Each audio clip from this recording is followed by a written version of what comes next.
Hoy vamos a terminar de ver a la tercera ley de la termodinámica y vamos a abundar en otro enunciado de la segunda ley del que ya les había platicado, que es la energía libre de Gibbs. Entonces, de la tercera ley nada más me falta un tópico que se llama entropía residual.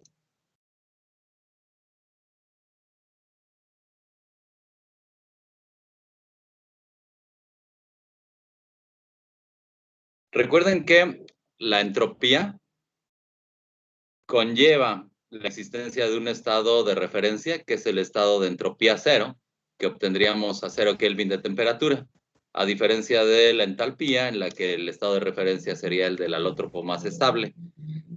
Sin embargo, hay veces que experimentalmente la entropía para una sustancia a cierta temperatura resulta ser mayor que la predicha de acuerdo con la tercera ley de la termodinámica. A esa entropía de exceso, llamémosla así, se le conoce como entropía residual. O sea, déjenme ponerlo como en un enunciado. En ocasiones, la entropía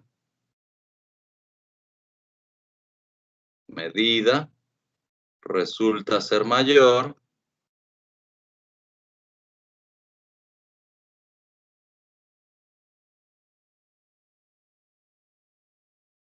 que la predicha por la tercera ley.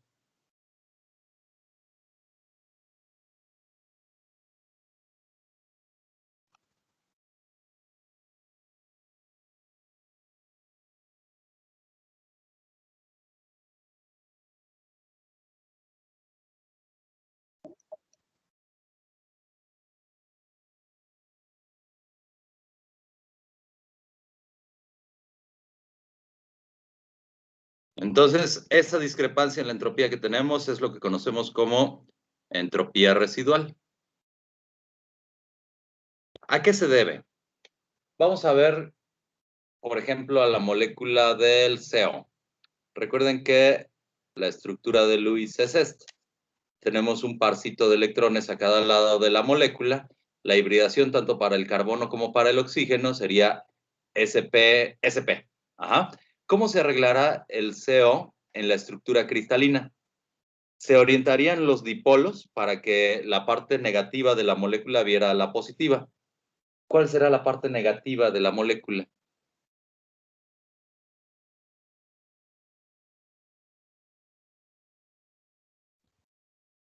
¿Hacia el oxígeno?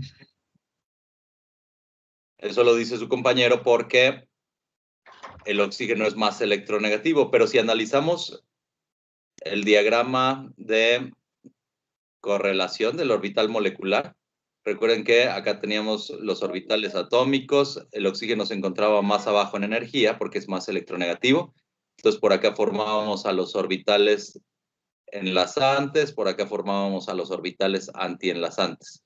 Si analizamos las energías de estos orbitales, veríamos que se parecen mucho a las energías de los orbitales atómicos que les dieron el origen. O sea que en realidad las nubes electrónicas se encuentran polarizadas hacia el lado del carbono y son chiquitas del lado del oxígeno. Eso hace que este par de electrones sea más voluminoso. Entonces ahí es donde estaría en realidad el delta menos para la molécula del monóxido de carbono. El carbono es más negativo. Entonces, si yo analizara la estructura cristalina, vería que tiene más o menos esta forma. El átomo de carbono va a ser el negro, el del oxígeno va a ser el rojito. Entonces, cada átomo de oxígeno se encontraría de un lado de la molécula, el átomo de carbono del otro. Veríamos que en este arreglo, las cargas positivas se encuentran viendo a las cargas negativas, ¿no? O sea, esta carga negativa se encuentra viendo a estas dos cargas positivas, esta carga positiva, esta carga negativa se encuentra viendo a estas dos cargas positivas, esta que es negativa se encuentra viendo a estas dos, y así, ¿no? Esta que es positiva se encontraría viendo a estas dos cargas negativas, que son los átomos de carbono. De esa manera formaríamos el retículo cristalino. Pero, ¿cuál es la diferencia en polaridad para la molécula? Experimentalmente se sabe que el momento dipolar es muy chiquitito. Es nada más como de 0.12 Davis. Ajá. O sea que, ¿qué pasaría si yo invierto, por ejemplo, a esta moleculita de acá? Pongo ahora que el negativo se encuentre de este lado y el positivo se encuentre de este otro lado. Sí voy a tener ahí un pequeño efecto repulsivo, pero no es tan importante, porque el momento dipolar es tan chiquitito que la molécula en realidad puede orientarse de cualquier forma. Ajá, es prácticamente una molécula no polar. Entonces, en la estructura cristalina yo vería que el arreglo no es perfecto. Vería que unas cuantas moléculas tienen una disposición espacial contraria y entonces eso hace que a nivel cero de temperatura yo pudiera tener una entropía diferente de cero, o sea, estaría contraviniendo la tercera ley de la termodinámica debido a este desorden intrínseco al sistema. Ajá. A eso es a lo que yo llamo entropía residual entonces. Ahora, ¿de qué manera se puede calcular? Es algo bien facilito. Todo depende de la forma molecular. Déjenme ponerles entonces a qué se refiere. Como el momento dipolar es pequeño, por cierto que esta es una letra mu, porque se confunde un poco con la letra M como manuscrita que yo utilizaba para denotar el peso molecular. Como el momento dipolar es pequeño, esperamos una orientación aleatoria.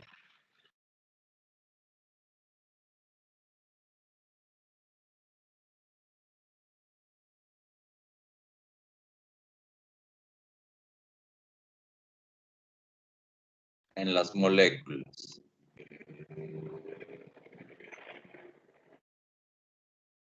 Ahora, ¿cuántas orientaciones posibles? ¿Qué pasó? Que si puede dejar pasar una compañera que está esperando ahí en la sala. Pobrecilla. Gloria Naori. Está bien.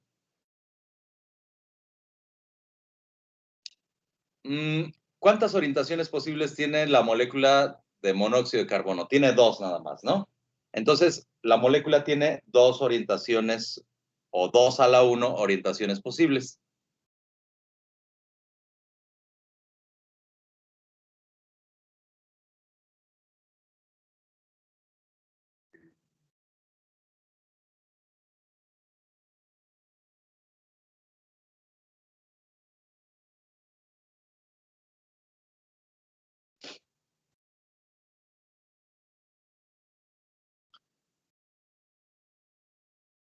¿Cuántas orientaciones posibles tendrán dos moléculas?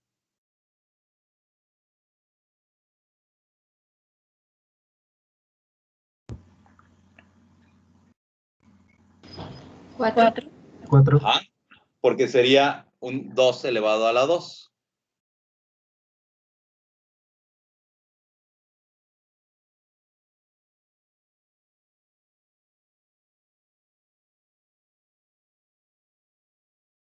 Etcétera, ¿no?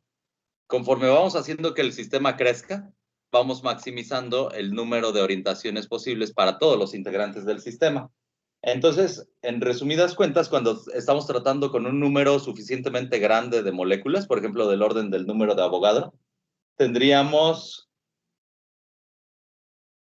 para un mol de moléculas, se tienen 2 a la número de Avogadro de orientaciones posibles, ¿no?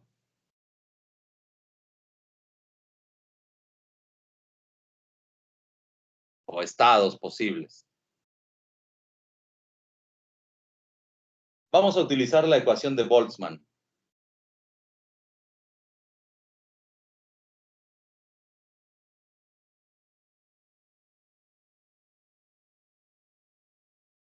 Tendríamos que la entropía en el estado de referencia, en el estado del cero absoluto, sería igual a la constante de Boltzmann por el logaritmo natural del número de estados.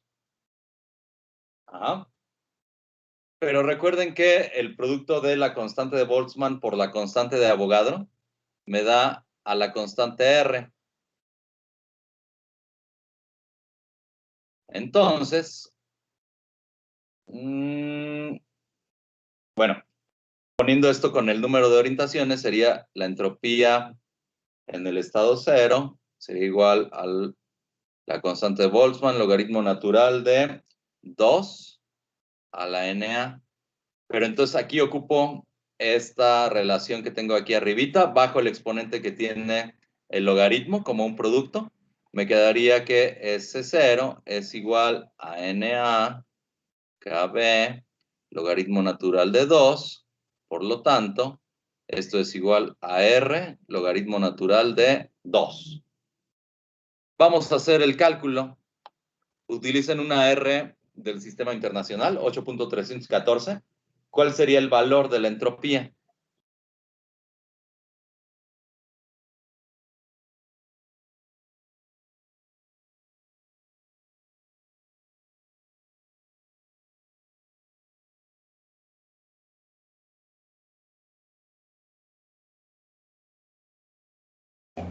¿5.76?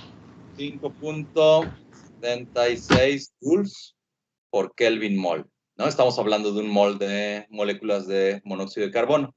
Bueno, vamos a ver cuál es la comparación con lo que se sabe experimentalmente. Con métodos de termodinámica estadística.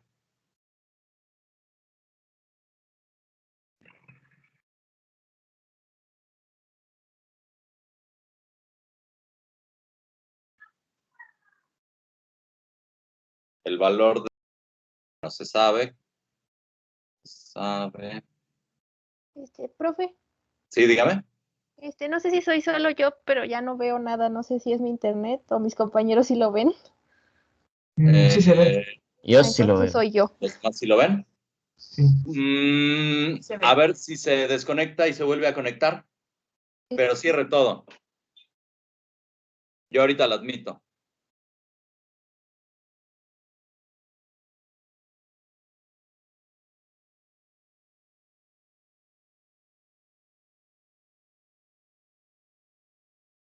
Ok.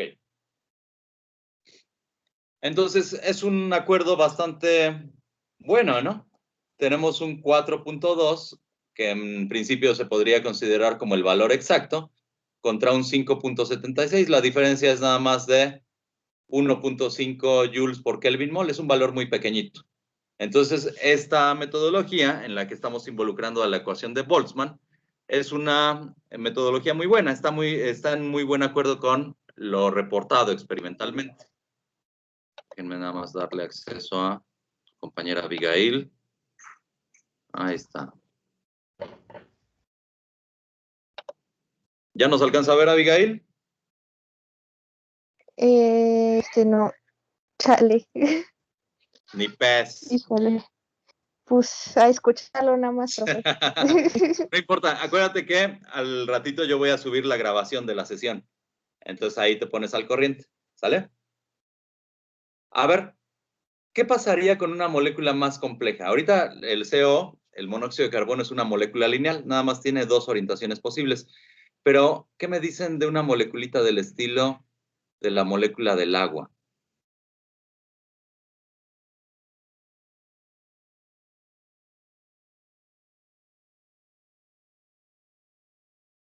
¿Cuántas orientaciones posibles tendría la molécula? Aquí hay algo que tenemos que considerar. ¿Cómo se enlaza la molécula de agua en el estado sólido? Mediante el puente de hidrógeno, ¿no? ¿Se acuerdan que el puente de hidrógeno ocurre mediante la siguiente condición? Tengo una X unida a hidrógeno y del otro lado tengo una Y que se encuentra unida a otra cosa. X y Y son átomos electronegativos.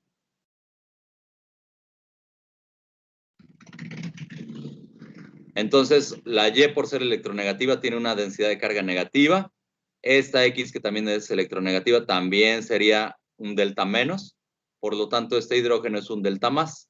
Tengo yo una interacción dipolo-dipolo entre el hidrógeno y la Y del otro lado, ¿no? O sea que, ¿qué pasa con las moléculas de agua que andan en la vecindad? Va a haber una por acá y va a haber otra por acá que está ofreciéndole su puente de hidrógeno a la molécula de agua que yo tengo aquí en el centro. Ajá. O sea que yo podría pensar que cada oxígeno se encuentra enlazado a 4 hidrógenos, no a 2. Nada más que 2 estarían enlazados de manera covalente y los otros 2 estarían enlazados de forma electrostática mediante el enlace de hidrógeno. Ajá. Yo esperaría que la molécula fuera un tetraedro. ¿Cuántas orientaciones posibles tendrá un tetraedro en la estructura cristalina?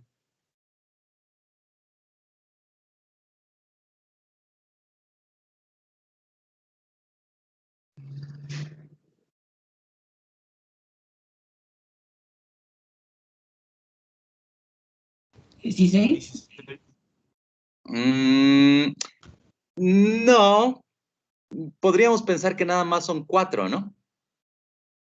De hecho, sí van a ser 16 las posibles, pero van a haber algunas que no se cumplan. Ese análisis lo hizo Linus Pauling, el creador de la teoría del enlace de valencia. Si tienen chance, creo que esta deducción viene en el Levin, y si no, viene en el Chang. Chequen cómo llegó Linus Pauling a descifrar cuáles tendrían que ser las orientaciones posibles del tetraedro, y de esa manera él calculó la entropía residual que tendría que tener la molécula de agua. Ajá. Es una deducción bien elegante y bien bonita. Después les platico bien cuáles son los números, pero lo que sí tienen que tomar en cuenta de aquí es que no todas las 16 orientaciones posibles son probables. O sea, hay 16 orientaciones posibles, pero no todas son probables. Van a haber algunas que les conduzcan a cosas que sean absurdas, por ejemplo, a cosas positivas que están viendo otras cosas positivas. O sea, estarían más o menos de ese estilo, algunas. Entonces se puede ir reduciendo el problema de forma que al final nada más nos quedemos con 4. ¿Sale? Bueno, es fácil de ver esto de la entropía residual. Solo tenemos que analizar qué tan compleja es la molécula y por lo tanto, si tendríamos o no la presencia de un desorden intrínseco, incluso a 0 Kelvin de temperatura. Bueno, hasta ahí llega la tercera ley de la termodinámica. Vamos a analizar las energías de Gibbs y de Helmholtz.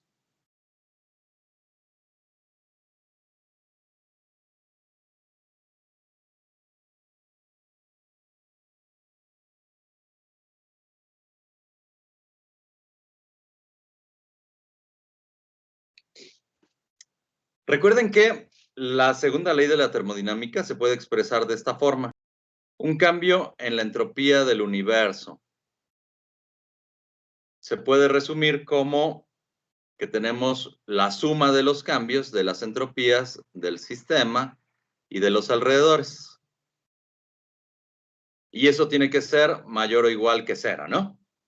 Si yo puedo conocer las entropías del sistema y de los alrededores, entonces puedo saber si un proceso ocurre o no de manera espontánea, simplemente sabiendo que el número sea en magnitud mayor que 0, yo podría decir que el sistema, o más bien el proceso, ocurre de forma espontánea. Ajá. Sin embargo, la dificultad que yo tengo en este enunciado estriba en determinar el cambio de entropía en los alrededores. No siempre lo puedo hacer porque no siempre son conocidas las propiedades termodinámicas de los alrededores. Entonces, lo que yo quiero hacer aquí es deducir una expresión en la que la segunda ley de la termodinámica esté expresada solo en términos del sistema. Ese desarrollo me va a llevar a dos cantidades que son el delta G y el delta A, que se llaman energías de Gibbs y energía de Helmholtz. ¿Ah? Vamos a comenzar mi desarrollo expresándoles lo que les dije, la dificultad. Entonces, para un sistema en equilibrio térmico con los alrededores,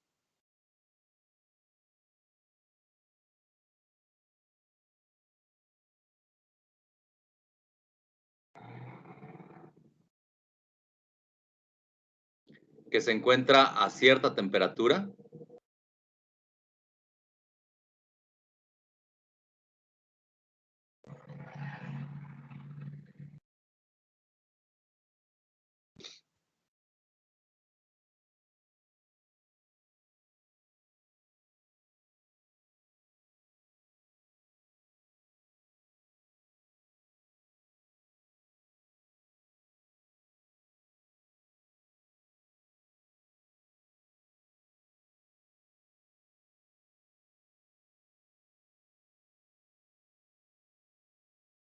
Un proceso que ocurre en ese sistema transfiere calor de forma infinitesimal hacia los alrededores.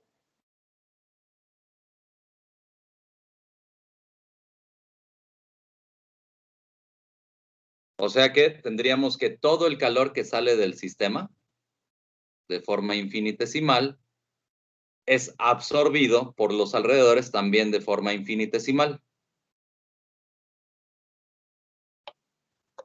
Aquí me faltó el piquito de entonces. Ajá. Entonces, ¿cómo sería el cambio de entropía del universo? Sería igual a el cambio de entropía en el sistema más el calor que están transfiriendo los alrededores o que se está transfiriendo hacia los alrededores entre la temperatura, ¿no? Habíamos visto que la temperatura siempre tenía, bueno, simplemente tenía el valor T. Eso tiene que ser mayor o igual que cero, de acuerdo con nuestro enunciado de la segunda ley de la termodinámica. Pero, ¿quién es el calor que están transfiriendo los alrededores? Sería menos el calor que está saliendo del sistema. Entonces, la expresión me quedaría como que el cambio infinitesimal de entropía del universo es igual al del sistema menos de Q del sistema, ahora, entre la temperatura. Y esto tiene que ser mayor o igual que cero. ¿De acuerdo? Ahora, ¿quién es el calor en un proceso que está ocurriendo a presión constante?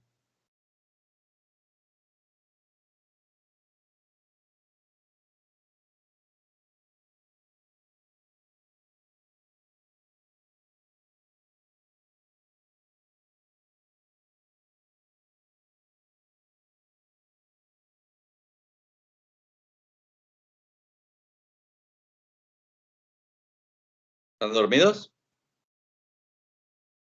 No, profe, No. cambiamos. Lo bonito de esta expresión a la que llegué es que ahora estoy definiendo el cambio de entropía del universo solo en términos del sistema. Ajá. ¿Y quién es el calor en un proceso que ocurre a presión constante? Es el cambio de entalpía, ¿no? A presión constante,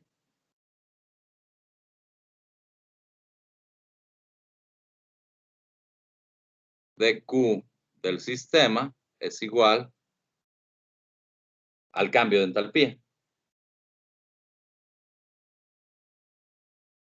Entonces, voy a utilizar esa expresión, la voy a meter en mi ecuacioncita. Me quedaría que el cambio de entropía del universo es igual a el cambio de entropía del sistema menos el cambio de entalpía del sistema entre la temperatura. Y eso tiene que ser mayor o igual que cero. Voy a multiplicar esa expresión por menos T.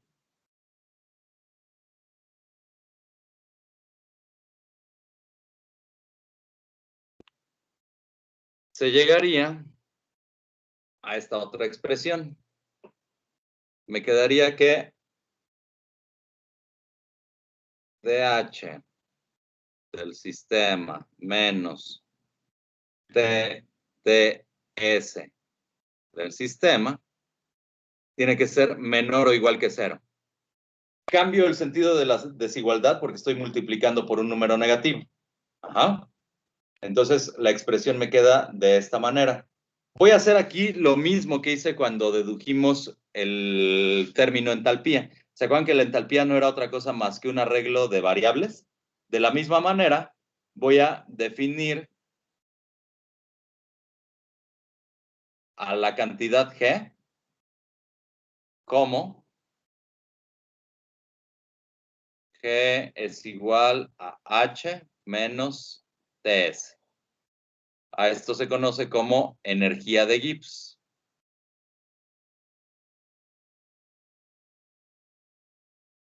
En los textos antiguos se le llamaba energía libre de Gibbs. Esto es por la conversión que tenemos entre la G y la cantidad de trabajo que podemos extraer de un sistema.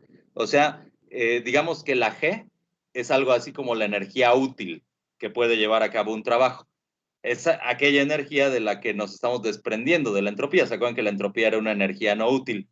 Entonces, por eso se le llamaba energía libre de Gibbs. Sin embargo, en los textos modernos se está omitiendo cada vez más el término libre. Ya nada más se llama energía de Gibbs, ¿va? Entonces, ese arreglo de propiedades, que es justamente el que vemos aquí, es el que define a la energía de Gibbs. Es otro enunciado de la segunda ley de la termodinámica. Ahora, para que nosotros veamos si un proceso es espontáneo, tendríamos que calcular el cambio de energía de Gibbs, y si vemos que el valor es negativo, entonces podemos decir que el proceso ocurre de forma espontánea. Si es positivo, el proceso sería imposible. Entonces tendríamos que cambiarle la dirección a ese proceso. Ahorita llegamos a eso. Bueno, nada más déjenme decirles que G, la energía de Gibbs, es una función de estado.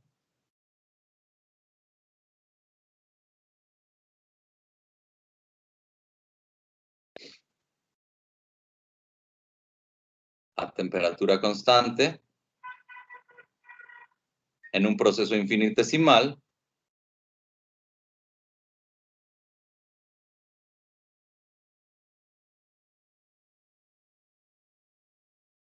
yo tendría que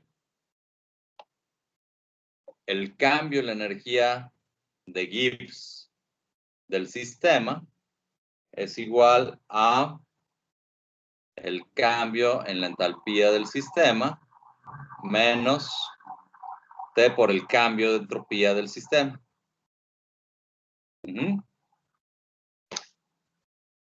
O sea que en un proceso finito,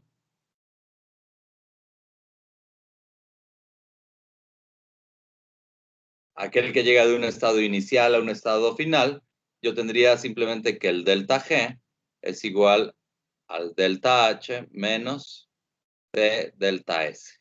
Esta es la formulita de la que siempre les hablaba en el curso de química, pero yo no llevé química con ustedes, ¿verdad? Ok. Siempre les hablo a los estudiantes acerca de este delta G. Cuando planteo o cuando planteaba diagramas que tenían que ver con la energía potencial, muchas veces lo ponía como U, pero U en nuestro argot es la energía interna. En realidad lo correcto es llamarle delta G. Ese delta G se conoce como potencial químico cuando se encuentra dividido entre la cantidad de sustancia. Después llegamos a eso. Eso se conoce como potencial químico y es equivalente a la energía potencial que yo encuentro en la mecánica clásica.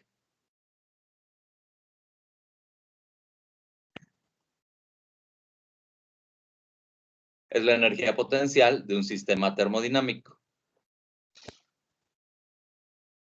Bueno. Finalmente, lo que me interesa es que esto me redefina la segunda ley de la termodinámica. Entonces, puedo decir que dG es un criterio de espontaneidad.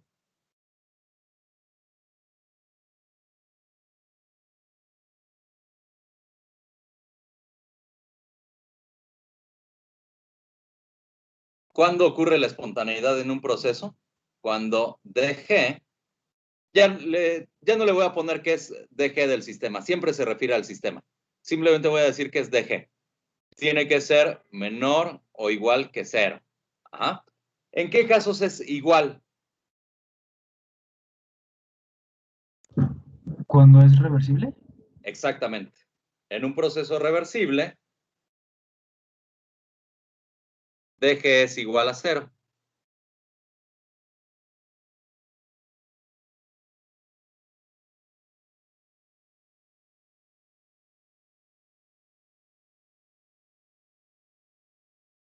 En cualquier otro proceso, cualquier proceso que sea irreversible, dG tiene que ser menor que 0. Aquí hay una trampita. La deducción la hicimos para un proceso que estaba ocurriendo a temperatura y presión constante, ¿no?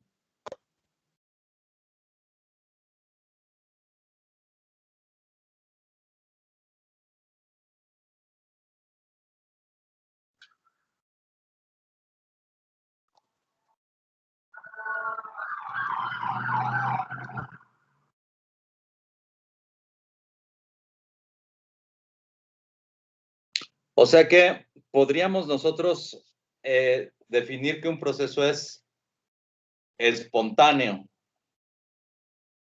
utilizando a la energía de Gibbs, si tenemos un proceso que está ocurriendo a temperatura y presión no constantes.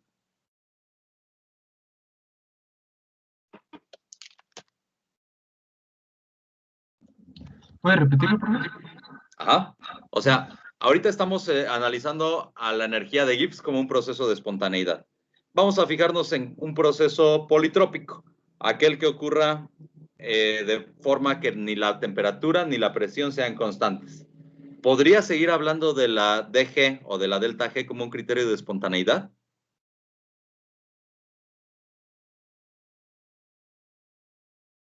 Pues no, En porque, no, principio, porque ya está controlado, ¿no? ajá, en principio no podría, ajá, por las herramientas que utilicé para llevar a cabo esta deducción. Dije que el proceso tenía que ocurrir a presión constante para que el calor se igualara al cambio de entalpía, ¿no? Sin embargo, la DG es una función de estado, solo depende de los estados inicial y final que tengan los sistemas. Entonces, si yo tengo un proceso que ocurre bajo cualquier trayectoria, pero se cumple que la temperatura inicial sea igual a la final, no importando la naturaleza del proceso, y que la presión final sea igual a la presión inicial, entonces sí aplica utilizar el delta G como un criterio de espontaneidad. Ajá. Déjenme resumírselos en la forma que sigue.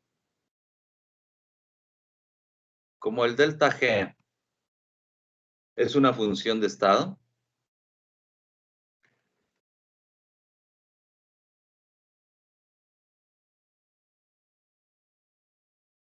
es independiente de la trayectoria.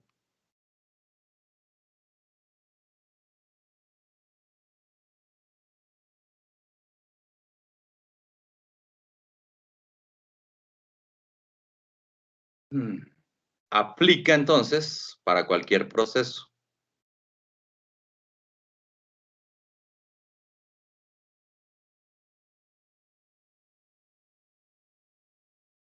Siempre que las temperaturas y las presiones sean idénticas en el estado final e inicial.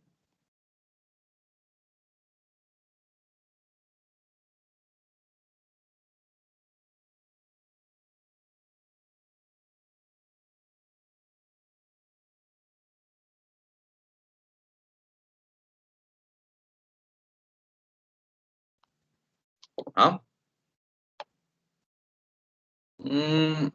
Esto viene de una definición arcaica. Cuando el delta G es menor que 0, el proceso es espontáneo, ¿no? Decimos que el proceso es exergónico.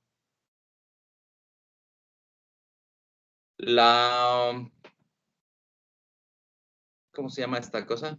¿De dónde provienen las palabras? ¿Etimología? La etimología, ajá, viene de la palabra trabajo. Ergo significa algo así como trabajo. Entonces es algo así como que libera trabajo. Mientras que si el delta es mayor que 0, entonces el proceso es no espontáneo, se denomina proceso endoergónico.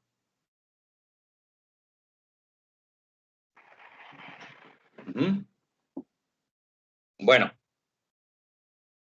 vamos a ver cómo ocurre, cómo podemos utilizar al delta G como criterio de espontaneidad. Acuérdense que la expresión de la segunda ley sería delta G igual a delta H menos T delta S.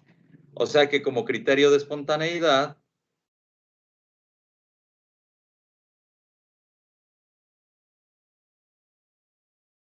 tenemos que ver cómo se comportan el delta H y el delta S. Voy a ponerlos esto como una tablita. Hay veces que delta H y delta S se ayudan. Por ejemplo, en una combustión, vamos a pensar que yo tengo la oxidación de glucosa.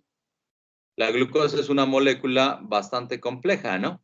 Podríamos decir que tiene que la entropía es negativa en el sistema para llevar a cabo la síntesis de la glucosa. Es una moleculita de este estilo, ¿no? A la hora que yo la oxido, que de hecho esta no es la glucosa, le falta un carbono más. Ajá. Aquí lo voy a poner. A la hora que yo la oxido o que la quemo, voy a llegar a CO2 y agua, ¿no? Como cualquier combustión de un hidrocarburo, eso me estaría liberando al ambiente cierta cantidad de calor. O sea, desde el punto de vista de la energía potencial, yo vería que los reactivos A más B, que serían la glucosa y el oxígeno, se encuentran arriba en energía potencial. Hay muchísima energía guardada en todos estos enlaces de la molécula de la glucosa. Y como productos llegaría a C más D, que serían CO2 y agua. Son moléculas muy estables, entonces estoy liberando al ambiente toda esta cantidad de calor, el calor de la reacción. Pero ¿qué ocurre desde el punto de vista de la entropía? Estoy pasando de un estado que está altamente ordenado.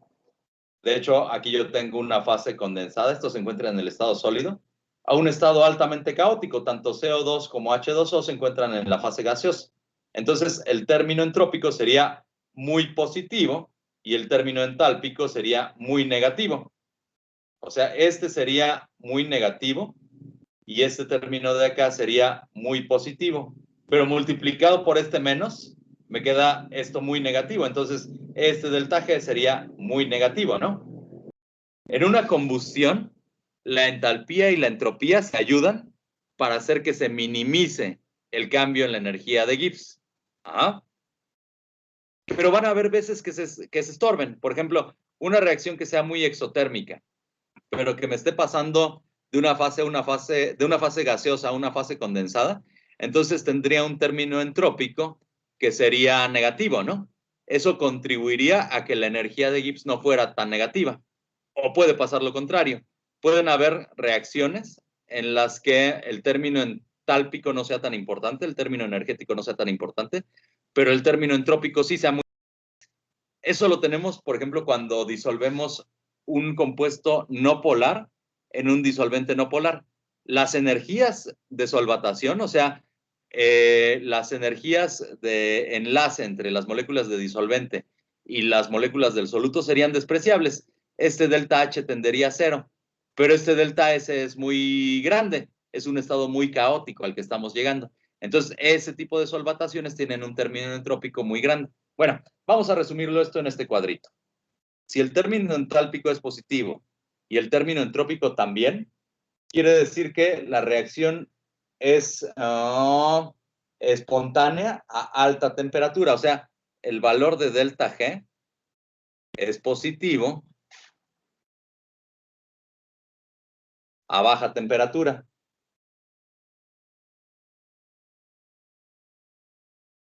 Pero negativo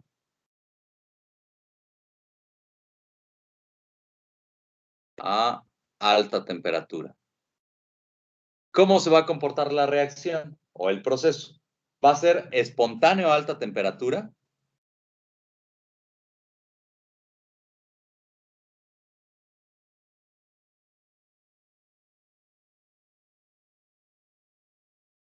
Y va a ser no espontáneo a baja temperatura. O podríamos decir también que es espontáneo en la dirección inversa a baja temperatura.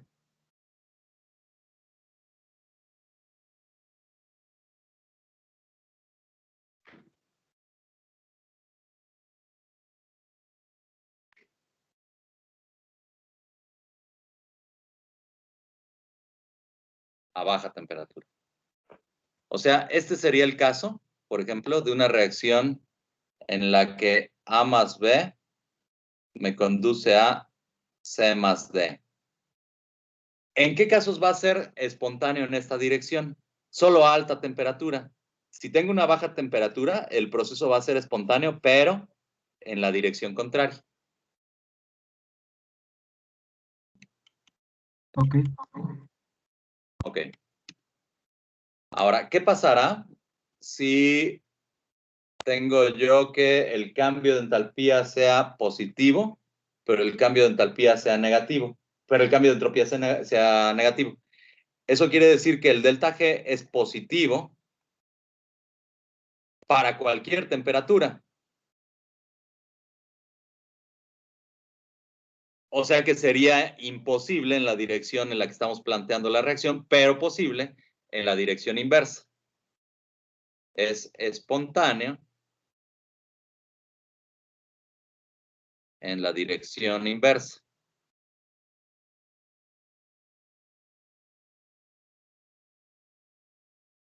Lo contrario ocurriría si yo tuviera un delta H que sea negativo y un delta S que sea positivo.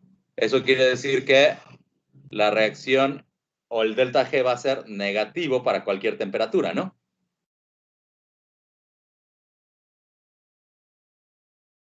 O sea que es espontáneo en la dirección planteada.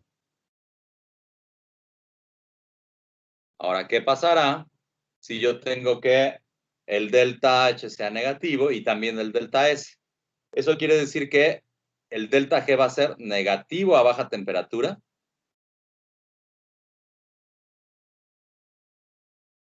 y positivo a alta temperatura.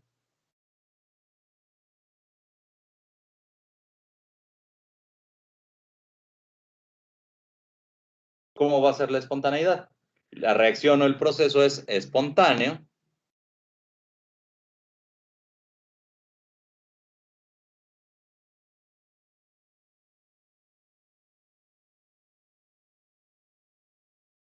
a baja temperatura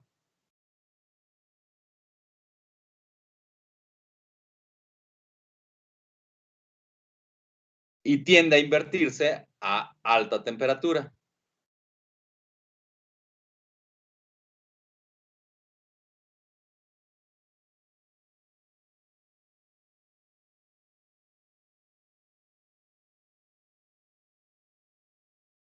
Esto es algo con lo que no hemos tratado.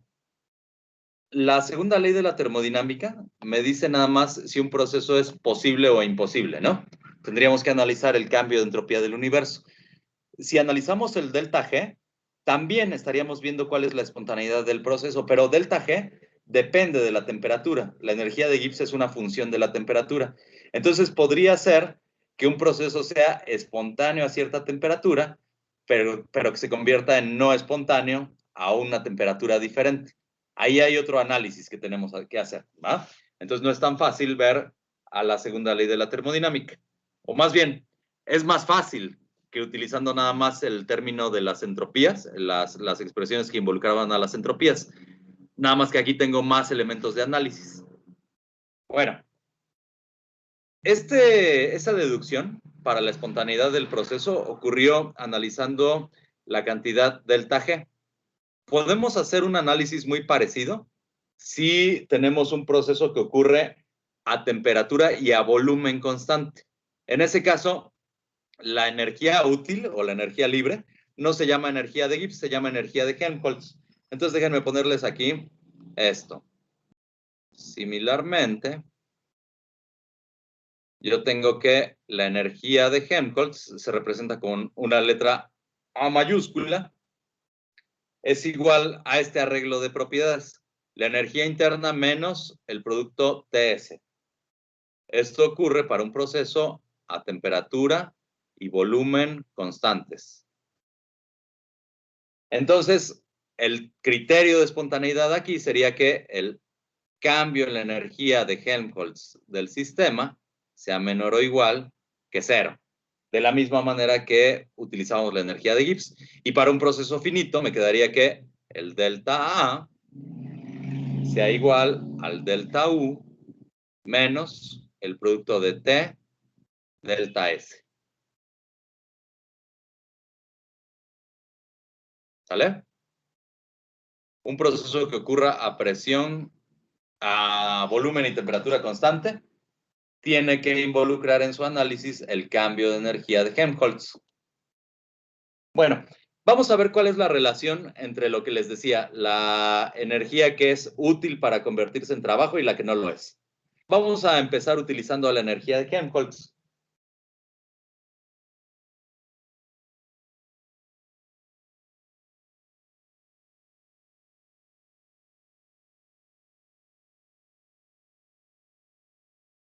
vamos a encontrar la relación que existe con el trabajo.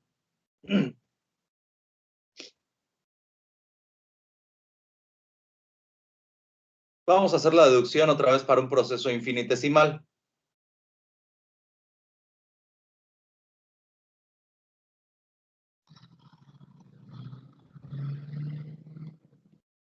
Yo tendría que el cambio diferencial de A es igual al cambio diferencial en la energía interna menos el de la temperatura por la entropía, ¿no?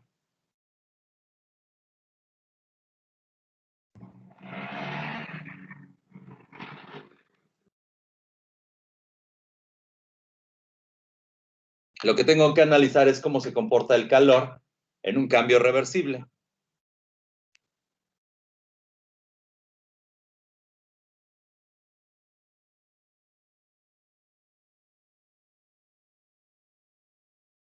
Esto era de la definición de la entropía que habíamos visto hace unas cuantas clasecitas. Entonces voy a meter eso a la ecuación. Me quedaría que el dA es igual a du menos el calor reversible. Voy a aplicar la primera ley de la termodinámica.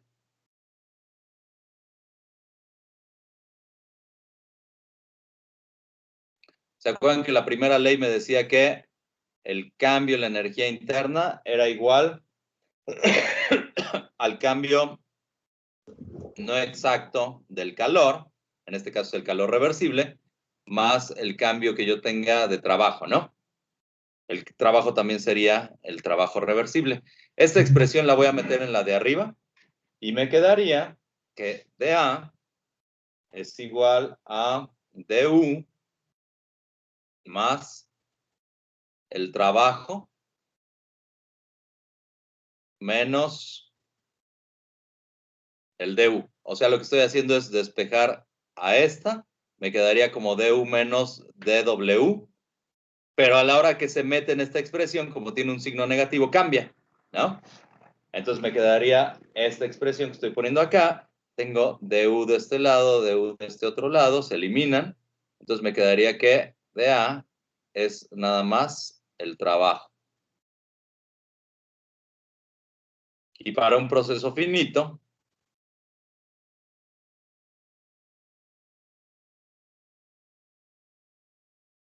tengo que el delta A es igual al trabajo reversible. O sea, la mayor, la energía que se puede convertir en trabajo tiene justamente la forma de la energía de Helmholtz. Toda la energía de Helmholtz puede convertirse en trabajo. De ahí les decía, es de donde viene el término de energía libre. Bueno, vamos a poner un ejemplo. ¿Alguna duda hasta aquí, chicos? No. ¿Todo bien? Sí, Bueno, todo bien. vamos a plantear una reacción que ocurre a ambiente. A 25 grados Celsius yo tengo la oxidación de la glucosa. C6H12O6, que se encuentra en estado sólido. Le pongo oxígeno. La cantidad de oxígeno que hace falta para el balanceo es de 6 equivalentes químicos en estado gaseoso. Y esto me va a dar CO2 y agua.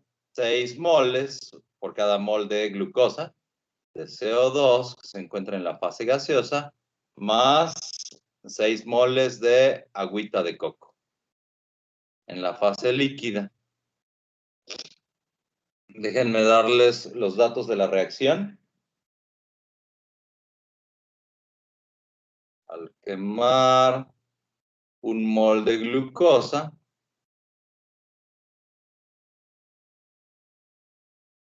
se obtiene los siguientes datos. Bueno, se obtienen las siguientes mediciones calorimétricas.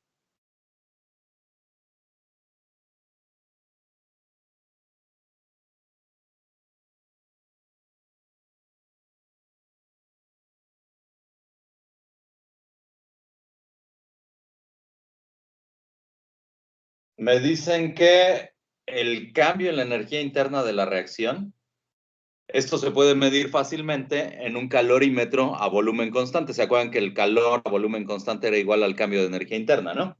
Entonces, esto tiene un valor de menos 2801 kilojoules a 0.3 kilojoules por mol. Y el cambio en la entropía de la reacción, eso se puede calcular de tablas. Si conocemos las entropías absolutas de los reactivos y de los productos, entonces podemos obtener el cambio de entropía en la reacción. Con la tabla que les puse la vez pasada, el cambio de entropía sería nada más de 260.7 joules por Kelvin mol. Y la pregunta del problema es, ¿qué cantidad de la energía se puede convertir en trabajo? Justamente el desarrollo que hicimos líneas arriba. ¿Qué cantidad de energía se puede convertir en trabajo?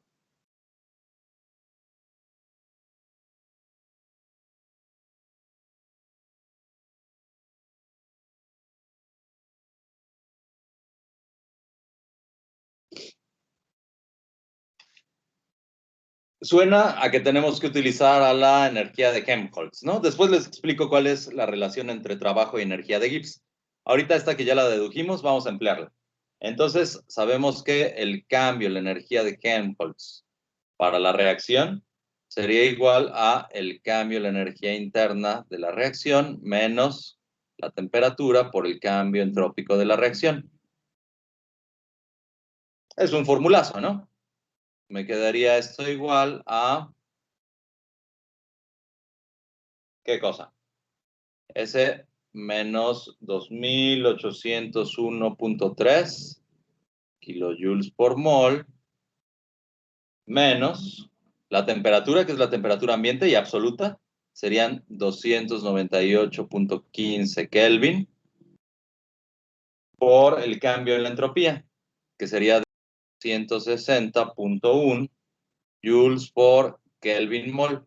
Quiero que quede todo en kilojoules, entonces voy a dividir entre 1000 joules, que sería el factor de conversión de joule a kilojoule.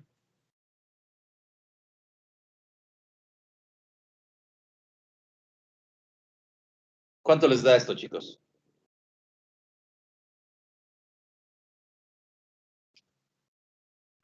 Menos 2879.02. Muy parecido, ¿no? Menos 2879.02 kilojoules por mol, ¿no? A ver, fíjense que esta cantidad energética, ¿cómo es en comparación del calor de la reacción? Es el calor que está ocurriendo a volumen constante. Es una cantidad un poquito mayor, ¿no? Sí. Es entropía en este caso. De hecho, está contribuyendo a la energía que se puede convertir en trabajo. O sea, este valor es mayor que el calor.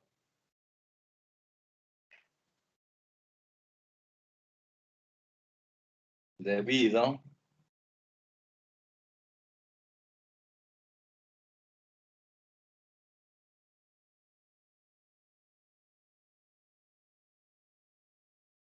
a...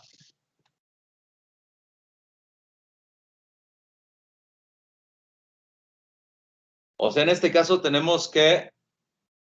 ¿Se acuerdan que no todo el calor podía ser convertido en trabajo, no? Bueno, en este caso tenemos que sí todo el calor es convertido en trabajo e incluso un poquito más. La entropía, les digo, está contribuyendo a la obtención de trabajo.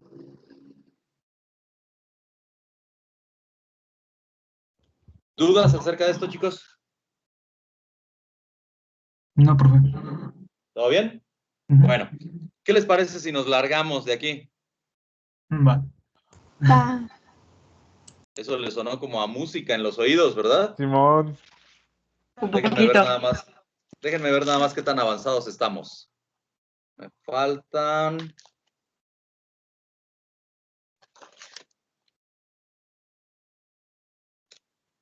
Me falta como esta semana de clases, chicos.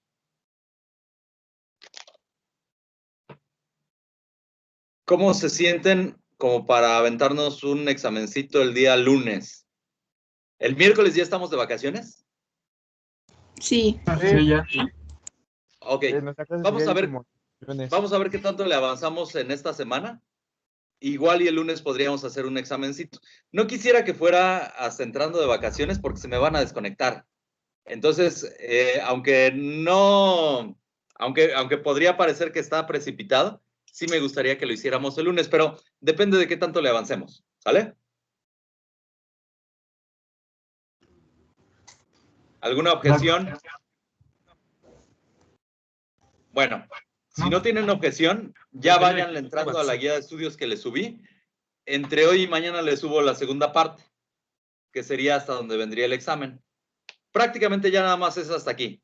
Vamos a analizar la energía de Gibbs para varios procesos y hasta ahí vendría el examen. O sea, lo único que estaríamos revisando serían criterios de espontaneidad. ¿De acuerdo? Bueno, Ok. no se me achicopalen. Van a ver que llegan bien filositos a su segundo examen parcial. Vayan resolviendo la guía para que no tengan contratiempos. Bueno, nos vemos entonces el miércoles, chicos. Bonito Gracias, profe. lunes. Igualmente. Vale, pues nos Gracias, vemos. profe. Nos vemos. Gracias, Gracias, profe, nos profesor. vemos. Gracias a ustedes, chicos.